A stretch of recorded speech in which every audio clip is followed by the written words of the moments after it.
নমস্কার বন্ধুরা, আমার ইউটিউব চ্যানেলে তোমাদের সবাইকে স্বাগত জানিয়ে আজকে আমি তোমাদের সঙ্গে একটি রেসিপি শেয়ার করব। সেটা হচ্ছে কাতলা মাছের ডিমের তরকারি।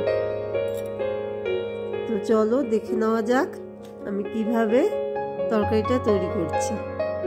আমি তরকারি তৈরির জন্য নিয়েছি 300 গ্রামের মতো ডিম, নিয়েছি কাঁচা লঙ্কা কুচি, পেঁয়াজ কুচি, রসুন কুচি, আর নিয়েছি তরকারির জন্য কিছুটা পেঁয়াজ কুচি করে নিয়েছি, আর নিয়েছি টমেটো বাটা,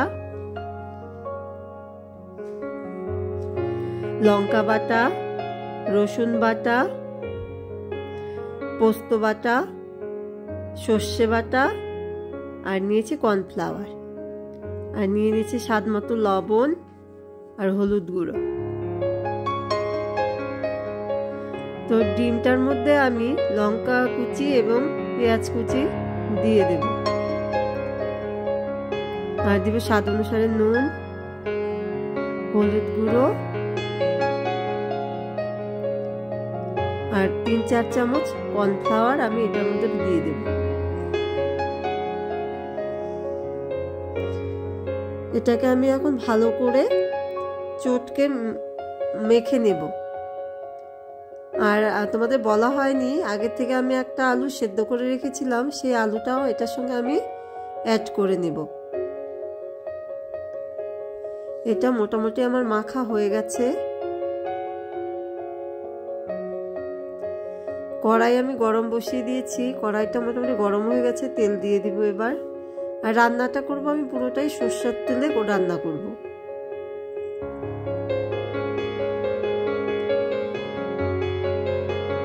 তেলটাও আমার গরম হয়ে গেছে।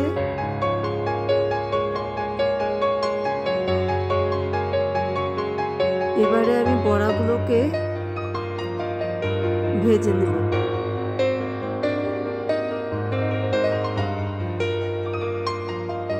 এই রান্নাটা করতে আমার তেল একটু বেশিই লাগবে। তো বড়াগুলোকে আমার ভালো করে একদম লাল করে ভেজে নিতে হবে। আর মাঝারি আঁচে আমাকে রান্নাটা করতে হবে বড়া ভাজার সময় অন্ততপক্ষে, কারণ যদি আমি কম আঁচে যদি রান্নাটা না করি তাহলে ভেতরে কাঁচা থেকে যাওয়ার সম্ভাবনা থাকবে, আর বড়াটাও টেস্ট লাগবে না। তো আমার বড়াগুলো ভাজা হয়ে গেছে। এবার আমার বড়া ভাজার পরে যে তেলটা রয়ে গেছে অবশিষ্ট তেল, সেটার মধ্যে আমি আলুগুলো ভেজে নেব।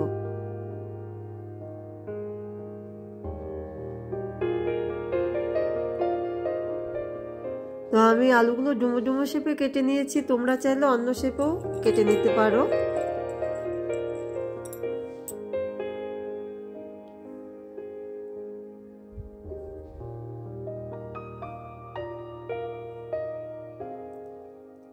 আলুটা আমি একটু গ্যাসের ফ্লেমটা হাই করেই ভেজে নেব।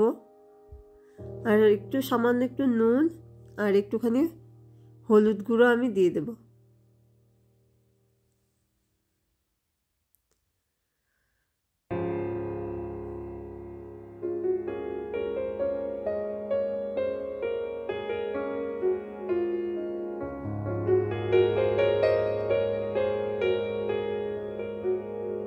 তো এখন আমি গ্যাসের ফ্লেমটা একটু কমিয়ে দিয়েছি। দেখো আলুটাও মোটামুটি আমার ভাজা হয়ে গেছে। আর একটু লাল হলেই আমি নামিয়ে দেব এটাকে।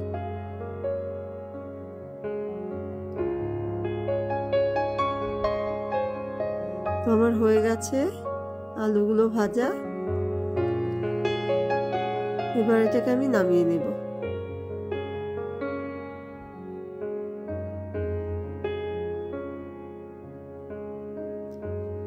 তো এই তেলের মধ্যে আমি আর একটু তেল অ্যাড করে নেব।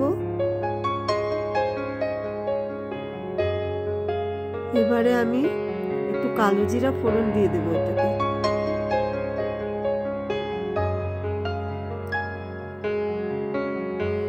আর দিয়ে দিলাম রসুন থেতো করে রেখেছিলাম যে রসুন কুচিটা, সেটা।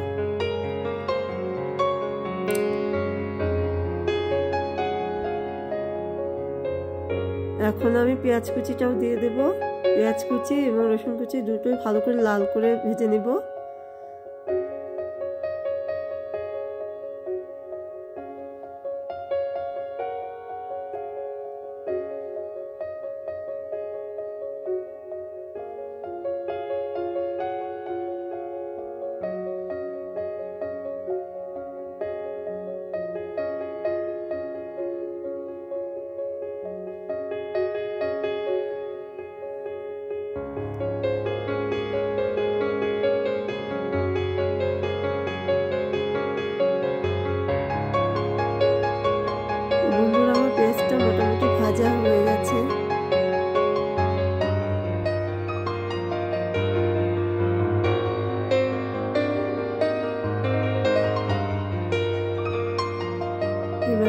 হলুদ গুঁড়ো দিয়ে দিলাম,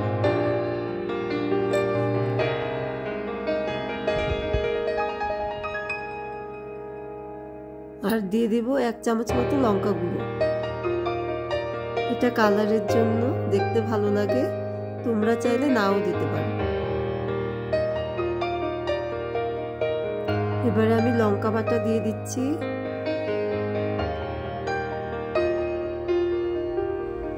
লঙ্কা বাটা দিয়ে ভালো করে কষিয়ে নেব।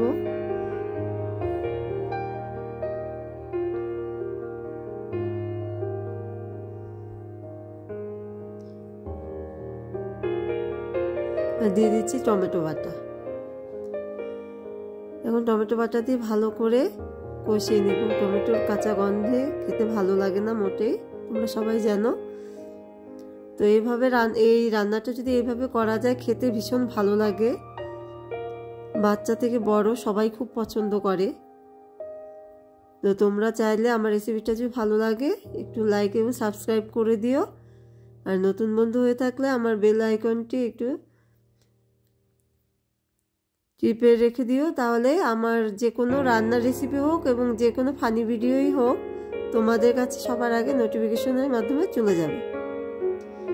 এখন আমি দিয়ে দিলাম পোস্ত বাটা।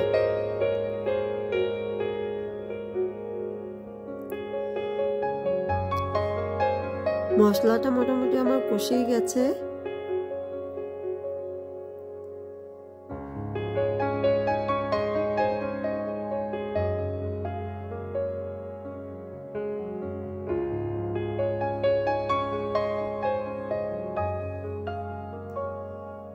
কষে গেলে আমি এটার মধ্যে জল দিয়ে দিব।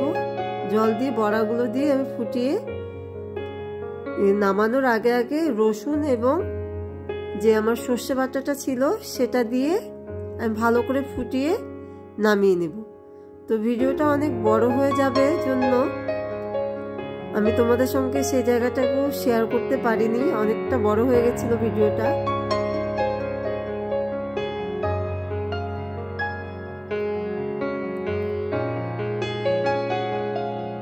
দেখো তেল ছাড়তে শুরু করেছে। এবারে আমি জল দিয়ে সবকিছু দিয়ে ফুটিয়ে নেব। তো দেখো ফোটানোর পর আমার তরকারিটা এরকম দেখাচ্ছে। তো তোমাদের যদি ভালো লাগে প্লিজ একটু লাইক এবং সাবস্ক্রাইব